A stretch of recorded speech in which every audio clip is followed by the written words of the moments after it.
It's not beer pong. It's not cornhole. It's Pop Darts. And it's taking over the sports world one suction cup at a time. From ESPN's Top 10 to your living room table, this is What's Poppin', the most satisfying sports podcast in the world with Mr. T and the Commish. The game, the players, the wild moments you can't script, and the laughter that comes with it. Two guys, one league, zero filter. Let's go.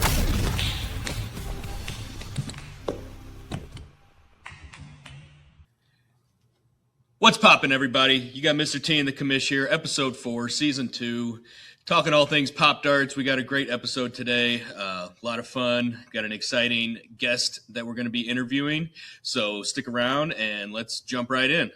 What's going on, Commish? Not a whole lot. So I'm really happy, as you know, and we tape these episodes ahead of time, but I'm lucky to be talking today when we had this scheduled because we wanted to schedule our interview with a big name and scheduled it long in advance. But boy, are Indy cars loud. They sure are. You, wow. So 3 or 4 days around Indy cars, and I'm glad my voice is holding up as well as it is, just trying to talk over that noise. That was it. It was an experience. It was fun, but yep, that was something else, man. I can't tell you. Where's the noise level comparison from home with the 2 kids and the wife or an Indy race? I mean, I brought the wife with me to Indy, so no, they're loud. They are shake the ground loud. So, and what about the Indy cars? Yeah, right. They're fast. They're fast. So it was a cool experience. We met some really cool people. You'll see anybody that's IndyCar fans, look out, because I will say I'm not an IndyCar fan, or I wasn't an IndyCar fan before this weekend. Right. But meeting with some of those drivers, we met with IndyCar drivers. We met Malcolm in the Middle. Good old, Frank Muniz is a NASCAR truck driver, and they ran the first NASCAR truck series down in St. Pete. Frankie's niece is a Ninja Warrior. She's my son's age, and we see her and her mom out all the time. I haven't met Frankie yet, but so that's pretty cool. Yeah, he threw Pop Darts with Cole Hunter down at St. Petersburg. It was a very cool thing to see and to watch. The whole event was spectacular. Meeting some of these IndyCar drivers that are celebrities in their own right. It was really cool watching them kind of, I don't want to say slum it, but like try a different sport, get out of their comfort zone and throw some Pop Darts.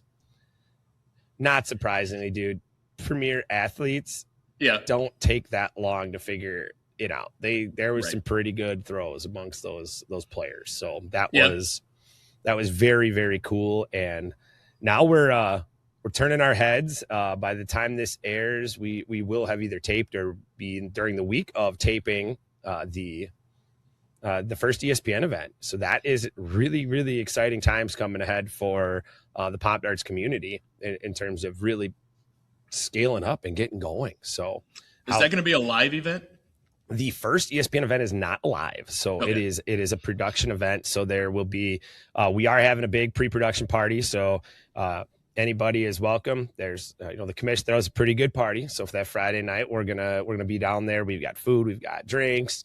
There's some rumor that we're gonna be playing some black light, glow in the dark style Pop Darts out there. Sounds like Luke Stutzman's gonna be there. Yeah, well, you know Luke will be there. So that's so that will be a blast. So and again, just gearing up for that first ESPN taping where anybody and everybody's invited. Come watch these players, come cheer. Like, it's going to be a good time. So do you know when that will be aired?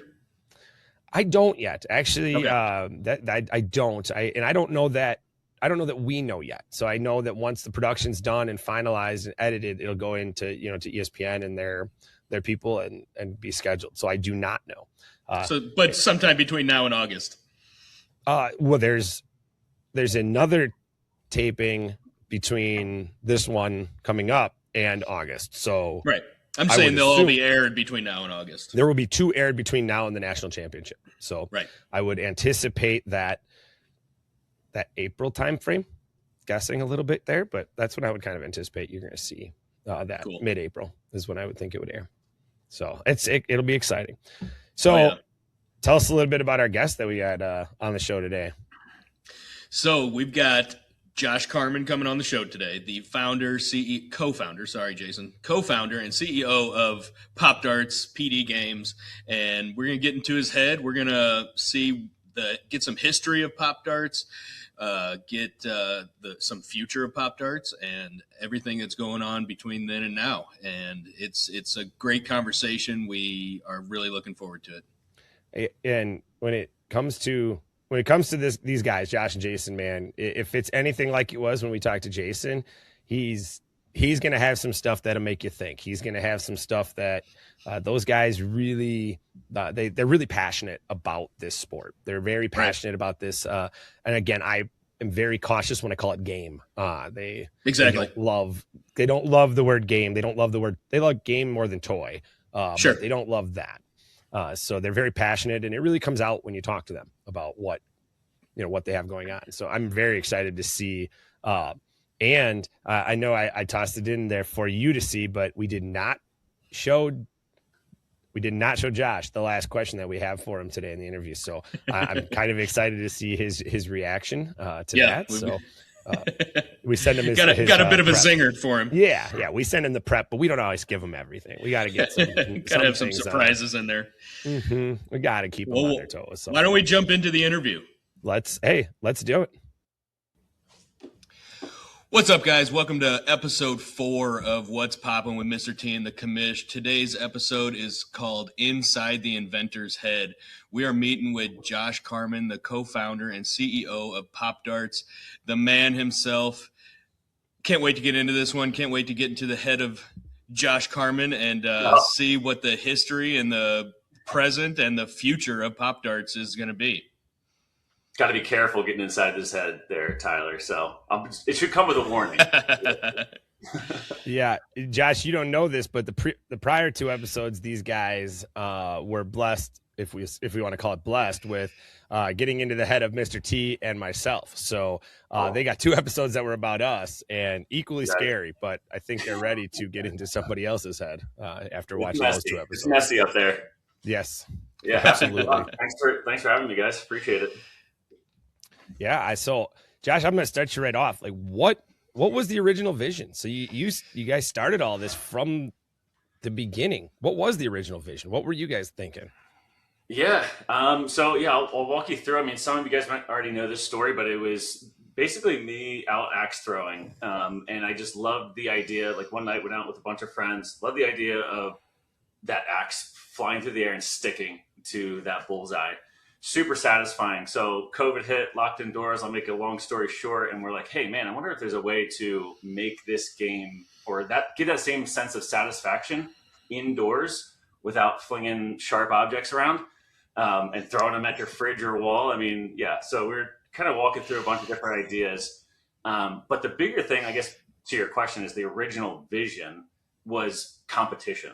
And I think that just kind of naturally flows out of everything Jason and I think of. Like we would be in a store growing up and there would be a hanger on the ground and we would just be like, okay, who can flick this hanger and have it land on that hook from while mom's shopping. So we were always in competition. So I think that was the original vision. We're like, okay, we want to create this game. We want it to be super fun, indoors. You can play indoors, outdoors, wherever. You're not worried about holes, sharp objects. And we were like, okay, how can we create this? So early on, we created this kind of rookie version, which you now see on the market. It's like a rookie starter, but we created that and we're like, this is too easy. It lost its competition. It was just oh yeah, when you throw it, it sticks. That's not as fun. But like what you'll guys see, the extreme competitive side of this sport is around our pro and then eventually here now our elite dart. It's hard to throw.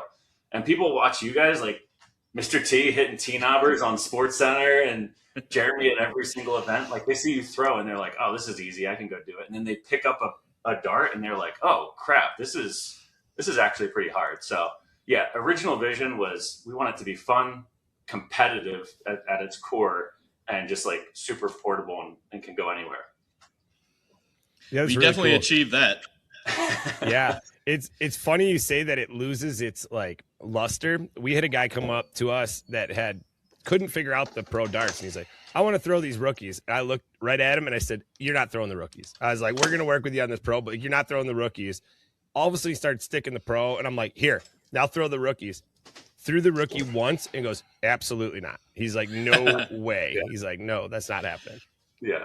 No, that's what it is, dude. We're at a trade show in New York, and there's just certain people when they come up and they throw their first one, and we're like, all right, you're going to stick with the rookie. we'll get you going on this, because it's like the training wheel of Pop Darts, right? It's like it gets you kind of throwing the right way, holding it the right way, gets you part of that, like that pop sound that everybody loves, that satisfaction of something sticking right out the gate. But there are other people that you're like, dude, put that away, take a pro dart. Like you can throw this thing. Like you've got some hand-eye coordination. Yeah. So you got to spot that person. Right. Yeah. Yeah. And he was it's him and his wife. And I'm like, no, you've had these darts. Like you're not that far. I know you're not that far, you know, and sure enough, he was not. He came back to the booth like 4 more times to throw darts and to show that he had figured it out. So yeah, there's the competition, and yeah, the rookies they stick, but not as fun, right? No. It gets boring. Hey, now Mama Z still has a great time throwing those rookie darts. Adley's the same way. She does not care. She does not care to get better. And Decker is my younger. He's like, I'm not throwing the rookies. He's like, those are the kid darts. I'm like, yeah. Okay. That's awesome. So they have their spot. That's true. For sure. Yeah, man. So Josh, what are some ways that you balance the control and trust of people in your company and people that you bring in, like me and the commish here? We 2 years ago we didn't know each other from anybody, and now look at us now. What's your way of vetting people into your business and your life and your Pop Dart world? Yeah, I mean, honestly, you get the sense right off the bat. It takes a couple conversations to know for Jason and I, like, hey, are these people that we can trust? I think there's core, like our culture that we try to develop here at Pop Darts is, fun first, but we have to be a team that's on mission, doing stuff, that is critical to the mission, which is, growing this as a sport, getting it to as many people as possible, getting kids off screens. Like there's so many things that you can see, like, okay, hey, this person's got that. We try not to control everything because like the vision lives in our head, and we just need to like trust the people who are better than me and Jason in certain areas and give them all of the tools and resources to make it happen. But yeah, I don't know. Sometimes it's a gut thing. There's not like a specific formula. Sure. Yeah. But gotta trust the gut. Yeah, man. I like that. Micromanage as much as well. Yeah. Yeah. Well, and that kind of takes the fun out of it too. If you got to micromanage everybody that you're bringing in, so that makes a lot of sense. That being said, what mistake then? Maybe a mistake you guys made that taught you guys the most. Through the building process, the growth process. The mistakes, man. They come. They're a dime a dozen, man. The one thing I told someone a while back, it was like, the more expensive the mistake is, the more it's ingrained in my head. So I don't know. We make a lot of mistakes. We've had plenty along the way. I would say, honestly, learning from other people, that's been a big one. Early on, actually, I connected with Chris Reuter at Spikeball. Found out that he lived like 10 minutes from me, and we're like, hey, let's grab some coffee. And we just started grabbing coffee, talking about business. And, obviously he had years of experience ahead of me and years of mistakes that he made along the way. And he would just talk to us like, hey, this really worked. This did not. Avoid this if you can. Different traps to avoid. It's incredibly valuable. So we try to make friends wherever we go, whether we're at a trade show with a company that's doing, millions, multi-millions, billions dollars. Like they've just seen it. They've gone through those mistakes. So we make our fair share of our own, but we try to avoid as many by learning from other people. That's awesome. What's been the hardest decision you've had to make in this path to get to where you are now? That's a good question. I think the more dollar signs behind a decision makes it more difficult. Sure. I think the first time I had to wire over $100,000, I was like, ugh, like checking everything. Like, do we know? Are we sure? Like, those are really hard decisions. But more than just like money side of things, which again, that just is like natural. It can be a difficult thing. Partnerships, you're getting into a relationship. It's like, dating somebody. It's a big decision, right? You got to test out what are all their quirks, what are all their shortcomings, and how can that work? What do they have? Do they have something here that can benefit us more specifically in the business side of relationships? So those are really hard because we don't take it lightly. And when we go into business with somebody, we want to know that they can handle what our vision is and that they can move forward at the same speed that we're moving. So yeah, partnerships has been tough. And yeah, the more dollar signs behind a decision, also very difficult. Absolutely. Yeah, absolutely. So that kind of brings me to, and it's a great kind of set. So like, what is then misunderstood? Like, what do people maybe on the outside misunderstand about the growth side of things? So you're talking, you're growing and there's a lot of hard decisions, and the bigger the dollar sign, the harder, but what's kind of then misunderstood, in your world from those on the outside? Yeah, no, that's a great question too. I think how long growth actually takes is misunderstood. I think people, especially in this day and age with the instant gratification, we live in an instant gratification world, right? So you can click on Amazon and buy it. It's here in a day. So I think people kind of misunderstand that it can be slow. It can be messy, sometimes a little bit painful. The setbacks are rough. You make bad decisions. There's inventory problems, partnerships that don't work out. But everything kind of forces you to get better. So I think people just misunderstand how fast and smooth they think it's going to be. And in reality, it's long and hard, and they got to stay in the game long enough to grow. I'd say that's probably the biggest misunderstanding. That tracks.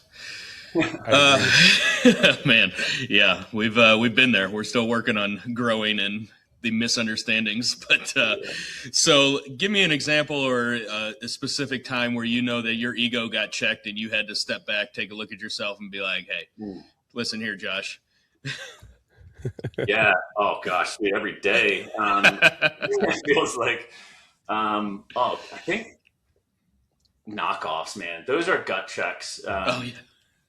When you have a company that just goes in and just creates the same thing that you and your brother created from the start, and they're like, right, here, I can make it and make it cheaper, and they're a bigger company, so they have the resources to do it. Man, that's an ego gut check. And again, I was at the toy fair, not to reference it again, but we just came back a couple weeks ago. And you're just there with all the big boys, man. It's like Lego, Mattel, Hasbro, Spin Master, like all of these big names, and they have budgets. Fortunately, we have not been knocked off, but by one big name person. And I think it has a lot to do with our IP, has a lot to do with what we do to protect our IP. We don't just roll over and just let it happen. So early on, we litigated and settled. Can't name any names, but over 2,300 cases back over the last 2-3 years. So that's not just like sending cease and desist. That is taking them to, almost arbitration. So I think my ego gets checked when I'm like, oh, they're bigger than me. And I'm like, oh, okay, how can I fight this Goliath? Right. So, just a little bit at a time, and more so than anything, we build relationships. So at these events, I'm just like, hey man, how are you doing? Like I'll look them right in the face and be like, hey, how's it going? How did that work out? Is it going well? Like I'm not as hurt by it. I'm just motivated. And but yeah, definitely an ego check. Yeah. So on the not naming names, in our house, any dart that is not an official pop dart is known as a poop dart. There you go, man. And that's just the community that we built. That honestly, you guys might be, and all the community, all the APL players, everyone who touches a Pop Dart could be the reason why these big guys aren't knocking us off, because they're afraid of you guys. They're afraid of the community. They don't want, they know that we've got it locked down. They know that the Pop Darts community is strong, and that if anything, you can sniff it out. The minute you see a knockoff, you're like, oh, it doesn't fly right. It's not big enough. Right. It's cheap quality. Why did they make it like this? Why did they put the finger grip here? It's like, no, Jason and I, we think of all that, right? So, because we're the inventors. They're just kind of cheaply branding something. But yeah, that's a good point. The community was a huge part of helping with all that. Yeah, some of these knockoffs I've seen look a lot like the AI versions of Pop Darts that guys are throwing on logos and stuff. It's just like, can you make me something that looks like a double-sided plunger? Yeah, it could get scary real quick. Yeah. Speaking of that, what scares you most about scaling, getting it bigger and bigger, playing with these big guys? Yeah. So the unknown. I mean, what's scary to anyone about anything? It's unknown. Like, if you don't know something, what you don't know, what is it saying? Like, what you know, what you don't know, you don't know. Very profound statement, but it's true. It's like that's the part that's kind of scary about scaling. We know, okay, we've got from here to here. Okay, we know what it takes to get from here to here. Can we get from here to here? This is the part that we don't know. Right? This is the part that's a little bit scary. So as you grow, stakes get bigger, more inventory, bigger partnerships, bigger risks. We're in those conversations right now with Mass. I mean, you guys saw that we just got in Dick's Sporting Goods. Huge step for us. Huge step. Congratulations. Yeah, thanks. That's awesome. Yeah, I mean, we've had our eye on DSG since making the game, because Jason and I, like I said, very competitive. We're like sports. We lived in DSG and what was it? Sports Authority back in the day. They're no longer. But we used to live there, man. So getting in these mass retailers, that's a scary thing. They just kind of own the relationship. Obviously, they've got a lot of leverage. Also, we bring a lot to the table too. So we're just trying to balance that and say, hey, we've got millions of people that watch us on social and on our leagues and on ESPN now, and we leverage that as much as possible. But scaling is scary. These big partnerships have certainly risks that come with it, but it's exciting. And we just approach it carefully. And the goal isn't to grow fast. It's just to grow steady, make the right decisions, and we'll get there eventually. Absolutely. Yeah. What's something that you've noticed over the past few years that the fans have overlooked about Pop Darts? Oh, that's an interesting question. So probably, like, when I think of fans, I think of the APL, right? You definitely have the onlookers, like, watching on social media. And for a while, like, we had a lot of people watching us on live back when we were doing that big on TikTok. Hopefully we're going to be getting back to that here soon. But when I think of fans, I think of the APL. And then when I think of that question, misunderstanding, and it's not like they misunderstand, it's just how the sport has evolved. But the original sport or game was this more knockout in basketball meets horse meets bocce ball style. So, and Jeremy's smiling because he knows what I'm talking about. I'm like, and Tyler, you do too. But it's like you pick up the target and you move it to another location. Like, that was what we originally came up with as the game. And people just don't really know that as much anymore. I don't think it's a bad thing. I think the APL, you need that structure, you need that table, you need the consistency for a player to really hone in that throw and get it like dialed. And that's T-knobbers are what makes it like go off. Obviously, it's clipped on SportsCenter's top 10 plays. They didn't just take a lippy or a wiggle knobber. They took a T-knobber because that's a skilled throw from 15 feet. Very intentional. So I think we need that consistency. But yeah, back to your question, the misunderstanding was probably, or like how it kind of got away from the original sport was that whole like move the target over here and like now you're throwing on your fridge and it's a vertical surface. Okay, I won that round. I'm going to move it to the coffee table. It was a little more freestyle. But yeah, that's a good question. And for those that don't know, Josh is still the king of the vertical shot, at least in my opinion. So I'm at these events and I'm showing people that like that's how you can play this. Yeah. And I look like I'm getting better. The rookie darts I can get on a vertical surface, but like those pros, I do not get to stick super well to the vertical surface. Vertical. It's a different throw. We played many a games on a hotel window. Those always seem to be the best surface at the hotel. But sidebar, you mentioned bocce ball. So little brief history on Mr. T. Prior to being introduced to the world of Pop Darts, I have been playing in a bocce ball tournament every year for the last like 25 years. You're in a bocce ball. You were in a bocce ball league. Well, it wasn't a league. We played like twice a year. We'd play the night before the tournament, and we'd play the big tournament. And like I said, the town I grew up in, they have the Italian Fest, and every year they have a huge bocce ball tournament. Me and my buddy, one year we won the whole thing, so it was pretty awesome. So yeah, that is too funny. Man of many talents. Love that. And the one thing I'll note, I mean, going back to your question, Mr. T, I think it's just a really, I think it's a great question for a big reason that I think a lot of other niche sports really don't touch on. And Josh, I'd be curious about, again, kind of we're on a sidebar here, but the fact that we're even asking about the fans, I think really speaks volumes to what you guys are building here, at least on the sports side, because a lot of sports really struggle because they don't care as much about the fans, especially within a niche sport like this.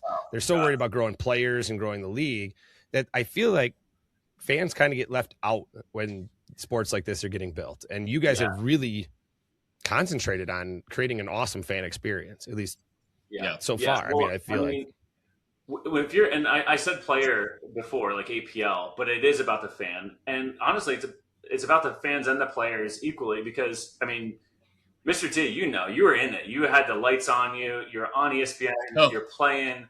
If there were two people there kind of like looking at you like this while you're playing, you wouldn't have had that same energy. But you had this cheering, this like hype, all the fans behind you screaming, yelling, "Go for the tower!" Like it was wild. Yeah. To this day, it was surreal. To this day, and I was on the floor referee, but the funniest one was in the middle of your game, and somebody out of the stands said like it's past his bedtime or something to Colton. I'm trying to maintain like laughing. I mean, it was all in good fun, but yeah, they were hilarious. Right, the fans were hilarious. Oh, they were great. No, you need really that funny. Man. Like that energizes the players, and the more fans we have, the more energized these players are going to get. And we just wanted you guys to lean into these characters. It makes for unbelievable content. And we live in a world of content now where it's just like 15 seconds. Is your thumb going to scroll or is it not? And if somebody's ripping their shirt in the front of a tournament, you're like, you're kind of looking at it. What just happened? You want to stick around and find out. And that's what's growing the league. So a little reminiscing on that day back in Florida, it couldn't have been scripted better than the way everything worked out. I mean, obviously, it was incredible that I made it into the top 4. That was an insane challenge. It was mostly luck. There was obviously a little bit of skill, but man, you've got 22 darts flying at the same target. You just got to throw it, cross your fingers, hope for the best. And then, to be able to get the father-son matchup and then the prodigy moves on, I get the T-knobber in the middle of the game. Colton comes back, takes the win, moves on to the championship, wins the whole thing. Just how many people have come to you and said, was this whole thing just an act? Was it all rehearsed and scripted? Oh my gosh. Yeah, no, we get that. They're like, okay, father, son, like how much did you pay them? And no, it's the same answer. Like I'll tell them, like we created the sandbox, but you can't script these things because it has to happen naturally. Right. Otherwise, you get sniffed out. People know. And we want it to just happen. But we were like, okay, on the off chance that 1 out of 15, Mr. T hits the closest or hits the T-knobber, we're going to change it to make sure that Colton is the one that is playing whoever comes out of this, right? And if it's Mr. Because we originally had him, I think, Mike versus Colton. We thought that would be good energy, but then we're like, let's have him first game play whoever comes out, just on the off chance we got a father-son duo. And so we're just kind of creating the sandbox, but all the variables are at play. And you're right. It just, you could not script it. That was Well, I just want to thank you again for the opportunity. It's been incredible, and I can't wait to see where we're going with this. Man. No, this is awesome. This is just the beginning too. So what does success look like? Whether that be a year from now, 2 years from now, what does success look like to you guys? Yeah. Oh gosh. Well, so I mean, success, can look like a lot of things to a lot of people. Everyone has their kind of definition of it. For us, and I think the main thing is you have to define it early. I think sometimes you get a little bit wishy-washy if you don't clearly say, what is my goal? What are we working towards? My brother and I, Jason and I, had this conversation early on and asked, like, what does success actually look like for us? And we set a goal that felt huge, and we hit it in year 2. And we're like, the goalposts are always kind of moving, right? You're like, okay, that success was easier than we thought, or not easy, but it happened quick. And so you just kind of like, we were like, all right, double it. Let's go. We need to get to the next thing. Money is one thing, right? But it's just a tool to be able to do what you want to do, right? And that's what we love about it, is that we can now reinvest back into the sport. So when revenue is up and to the right, we're able to kind of say, okay, let's invest in the APL. Let's put on some ESPN events. We don't need sponsors to do it. We can do it ourselves.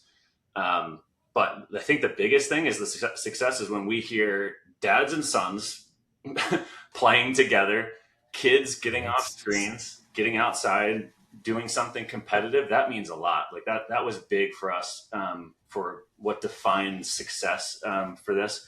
And then the community, again, just to go back to that, like we really, really wanted to build that because we didn't want to make a toy just like everyone else. We wanted to make a game that turned into a sport. And you only have that if you have a really good community around it with skilled players. So those two things, getting people off of screens, father, son, that's the cool thing. You can play this at 13. You can play it at 50. It doesn't matter. Hey, I'm only 40. Yeah, hey, wait. But yeah, I mean, of course, the business side of it matters too. Being profitable allows us to kind of, like I said, reinvest and grow the sport. But yeah, if we can create something that gets people competing, laughing, spending time together, that's success. Yeah. I like that. That's great. So where do you find yourself relying on others, and when do you rely on your faith? Every day, man. It's again, like others. Yeah, we try to put other people that are better at us than things in place, at things that they need to be responsible for doing. If it's just a bunch of Josh and Jasons running around trying to do everything, it doesn't get done.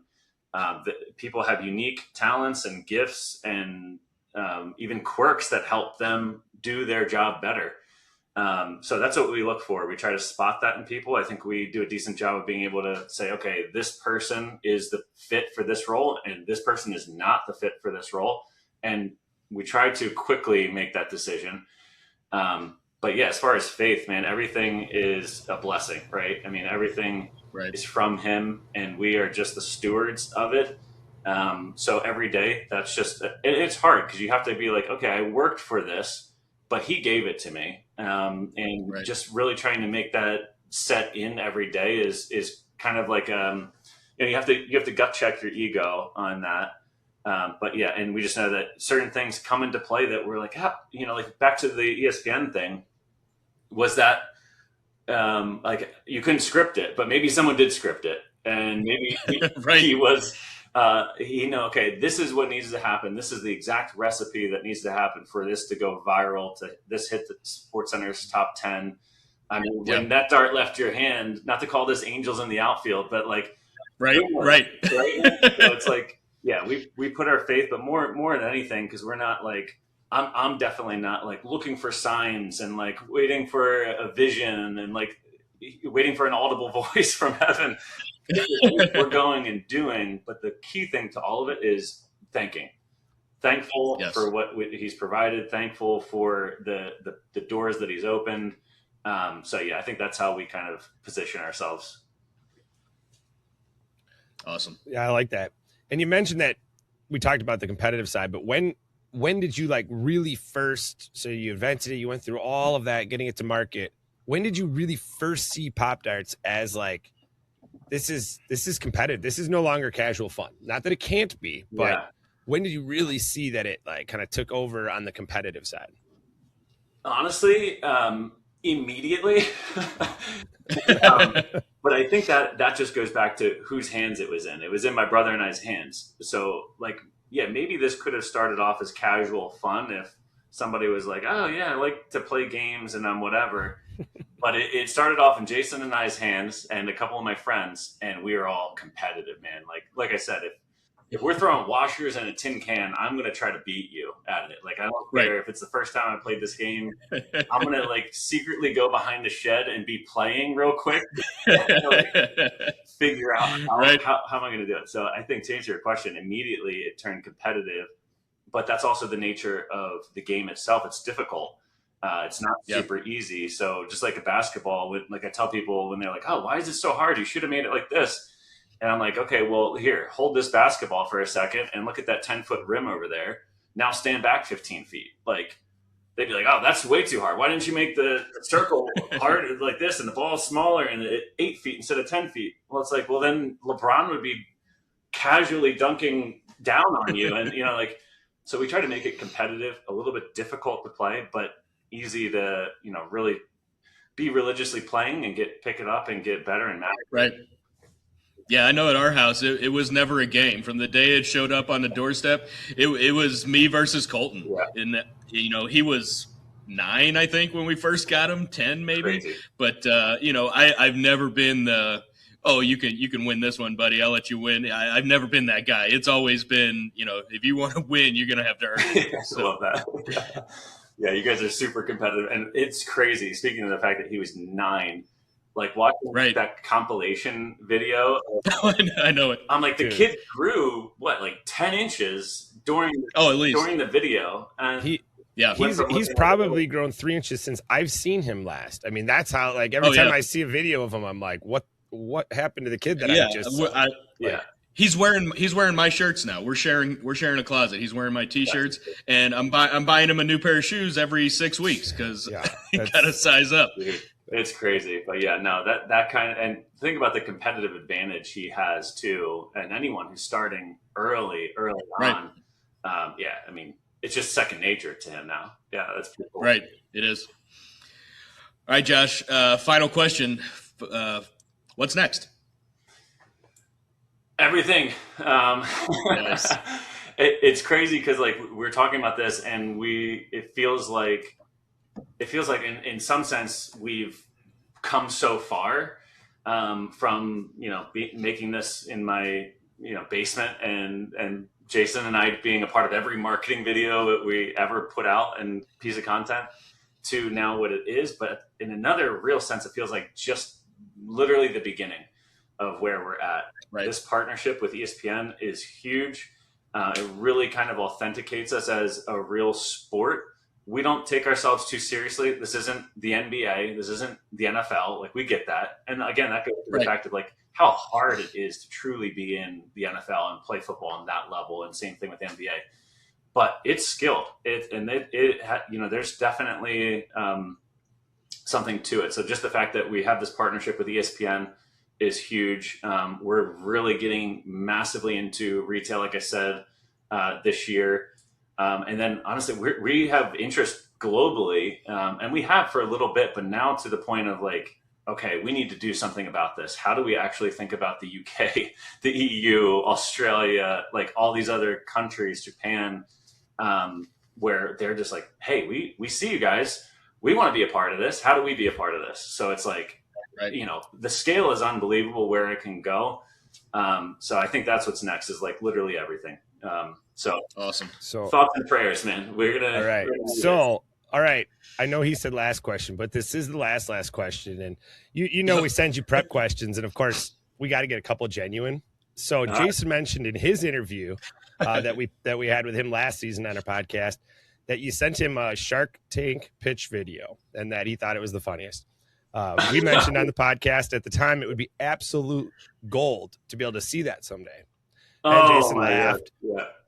So let's say completely hypothetically that the commish somehow got his hands on said video of Josh and Jason's pitch to Shark Tank.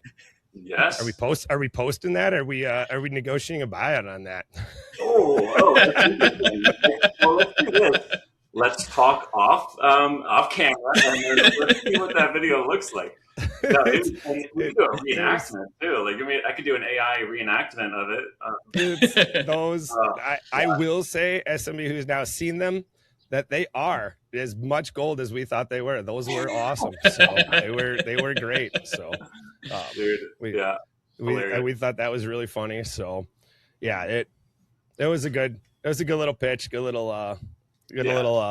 watching you guys. Working with you, knowing you. I mean, the video was funny. Like it was the professional Josh. We got the full-fledged, professional Josh on that video. I even did the, all right, serious face, get into the zone. I'm like, all right, do it again. I'm like, cut. No, wait, I messed it up. Like it was it was a mini production, but I nailed the Hello Sharks, pitch to him, and the rest is history. I mean, he bought in, so I nailed it, right? Yeah, no, I feel like I thought it was awesome. So, no, very, very cool. And we appreciate it. It's really cool to see that the fans, especially, the Popdart community, get to see that you guys, are human behind the scene. I thought it was really fun seeing Jason come on and do the same thing. And it goes a long way. We talk a lot about the community, and it's great that you can make the time to come chat with us and come on our podcast. And it's only up from here. Yeah, man. No, I appreciate you guys having this. Wow. Those guys, right? Do they disappoint? Like, not at all. Man, what a great chat. A lot of information. He left it with an impact. He's such a great guy, and his insight on, and he didn't get a ton into it, but where Josh is just really brilliant is the business side. He really does, do so well there. And it was fun to see kind of the human side come out of him. It was really fun to see, what his vision was, where he sees it going. I think that's right. It's cool to see that this is kind of what he envisioned from the beginning, and that he's kind of continuously going down that path. Right. The passion that Josh and Jason both have for the sport is so relevant. It's just there's no doubt that this is what they love, and they're going to do everything they can to make it as big and as awesome as possible. And it's just great to see, and it's awesome to be right here on the roller coaster as we're taking off. Yeah, and he said a couple of things that kind of stuck with me. I mean, what stuck with you? I mean, in terms of, like, was there anything he said that surprised you? Is there anything he said that you were like, oh, I guess I didn't think of it that way, or I didn't, that made you think? Yeah, I knew that it was a competitive sport as soon as I saw it, but he saw that that was the first vision. Before he even knew what the dart was going to look like, or that it was going to be called Pop Darts, he wanted to make a competitive sport, and I love it. The fact that, and this is something I didn't know until now, is that the fact that the first dart they came out with, the Pro Dart, wasn't even the first dart they more or less invented. So that I didn't know that the rookie dart was invented before the Pro Dart, and that they just didn't like it because it was too easy. That was an interesting tidbit. Yeah. Speaking of easy, but it makes sense. Yeah. Speaking of easy, the one thing he said that stuck with me, it was, and I don't know if it was what the fans overlook or what, but when he said that, like, he said something along the lines of, it's just because it grows fast doesn't mean that it was easy, just because, and that the growth may be slow, but even when it's not easy. And I thought that one kind of resonated, where a lot of people see something grow and they're just like, oh, that doesn't mean he didn't put in tons of hours. It doesn't mean that he didn't speed up that growth. And I thought that kind of resonated with me on something where, it's not easy, what they're doing, just because it grew fast doesn't mean it was easy for them. So, right. Yeah, behind every minute of social media content or anything that you see is an hour or more worth of work behind every minute. Yeah, and it's fun to see that they're continuing to grow. It's fun. I like that they're fan focused, and he keeps bringing it back to players. Yes, we know that, we feel that the player focus has been a big. Anybody that knows me knows that that I'm a huge player first, believer, in terms of running the league and pushing the league. But I do think that balance is what's going to pay off for the APL in the long term. Is really putting that focus on the fans and the fan experience. And I think that will move towards the player side of it. And this season, we're going to get into a ton more on probably the less talked about, the less like fun things to talk about, which are things like sponsorship in the league and, all of those kind of pieces, which are huge when it comes to running a league in the APL and really the entirety of, the success of Pop Darts as a sport. But it was cool to see him touch on a little bit of that, and that he's got focus on that. So that was really fun to see. Yeah, absolutely. It is. It's fun to see where the sport's going, and that we've got such a fantastic team leading on the front line, just charging and going after it and getting everything that we can get.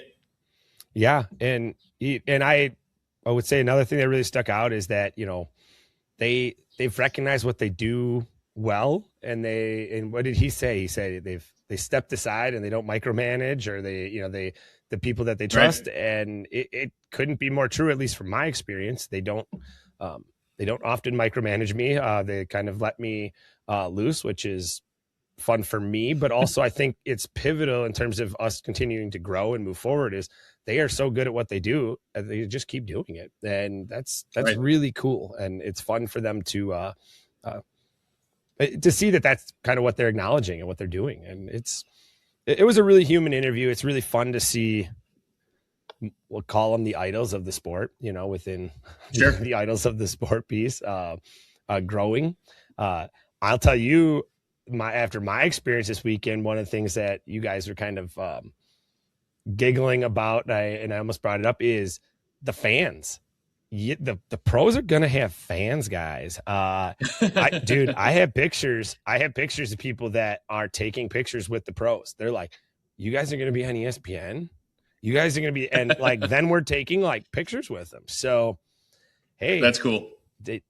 Maybe you got something coming here, man. Maybe you're gonna be taking some pictures with fans here soon. Need to work on my autograph. Yeah.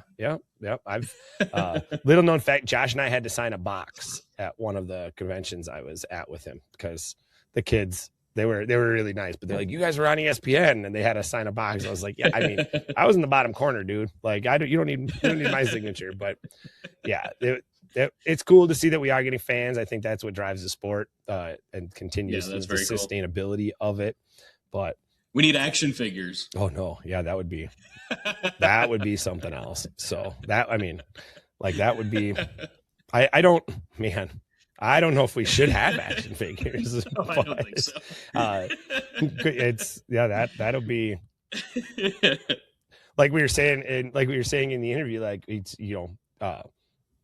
Colton's is just gonna have to be one that just keeps growing. Like that's gonna be an action figure that like you just click a button, put it in water and it grows a little bit. Click it, but don't put too much water until it's each year you add a little bit. So that way you can keep up. Every other month. Right. Yeah, that is well. And we were talking. Colton's growing, and he's in a growth spurt. But like, I saw a picture of my little one a year ago, and I was like, "Whoa!" Oh man! I was like, "Whoa!" Right. Like he's always been short, but he's way taller than he was 1 year ago. So I don't know. They just keep growing. That's the truth there. So. Right. Well, what are we looking forward to next week? What exactly do we have on the agenda for episode 5? That I think is going to be a fun episode to dive into. So yes, episode 5, players versus the league. I like that it's called that. Between you and I don't know that it's necessarily geared on players versus the league, but what you're going to find out there more is there's going to be a lot of questions that are directed at the players. There's going to be a lot of questions that are directed at the league. And the, I don't know if purpose is to really like kind of dive in. We're really going to get into the relationship between the players and the league. Yes. And how that relationship looks and works and evolves. Yeah. And then I think kind of the fun debate within that episode is going to be what are kind of the roles, responsibilities if you're, a side player, you're a new player, you're an elite player, what's the league? An organizer. Yeah, organizer, league. And I think that will be a really cool, fun, dive into in some good debate, because I think that there's going to be there's multiple opinions on where some of that can lie. So I think next episode is going to be really fun, and these next couple are going to really kind of dive into the nitty gritty of the league and the players and all of that. So I think that's going to be a fun set of episodes, and I look forward to it. This has been a fun run, and now we've gone through 3 episodes getting to know. Man, I shouldn't put myself in this category, but like 3 decently, you know what I mean, popular, I guess, figureheads within Pop Darts and within the league, for sure. But now you get to kind of get into the sports side, get away from the people and get into like the sports side of it, and I think that will be a fun flip of the switch, a fun change for different point of view. Yeah, so I would again. Now you know us. Now it's time to get to know the sport. Yes, and Pop Darts as a whole, what we've got going on, the excitement behind it. I can't express to everybody enough. What did Josh say? It feels like we've come so far to only feel like we're at the beginning. Right. I almost like sat back like I feel like that all the time. I feel like where I was a year ago and where I am now. And then I'm like, whoa, I do feel like it's just the beginning. I feel like we're just starting today. That's exciting. That's going to make for a really good time. It really is. So I look forward to it. I look forward to really continuing to grow, continuing to do this stuff. What I will try to do is, for all the fans, is between this episode and the next one, I will try to get that mini episode going for us where we jump into conference. We talk to some conference players.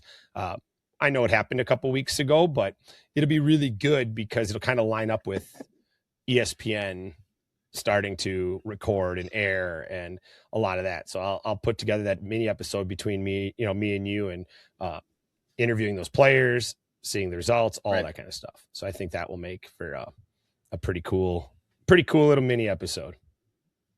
Looking forward to it. So, okay. All right. Well, let's wrap it up. Until next week. Let's wrap it up. What a great episode. That one's going to be a tough one to top. I hope we get another interview before this season's over and get to talk to some other people. But, next episode, we're going to be digging into the league and the relationship with the players. So looking forward to it. We'll see you guys next time. See you guys next time. Take care. That's another round of What's Poppin', the most satisfying sports podcast in the world with Mr. T and the Commish. The only place where suction cups and smack talk collide. Follow the madness on Instagram, TikTok, Facebook, and YouTube at What's Poppin' Podcast. And catch every episode wherever you get your podcasts. Until next time, keep your aim tight and your suction strong.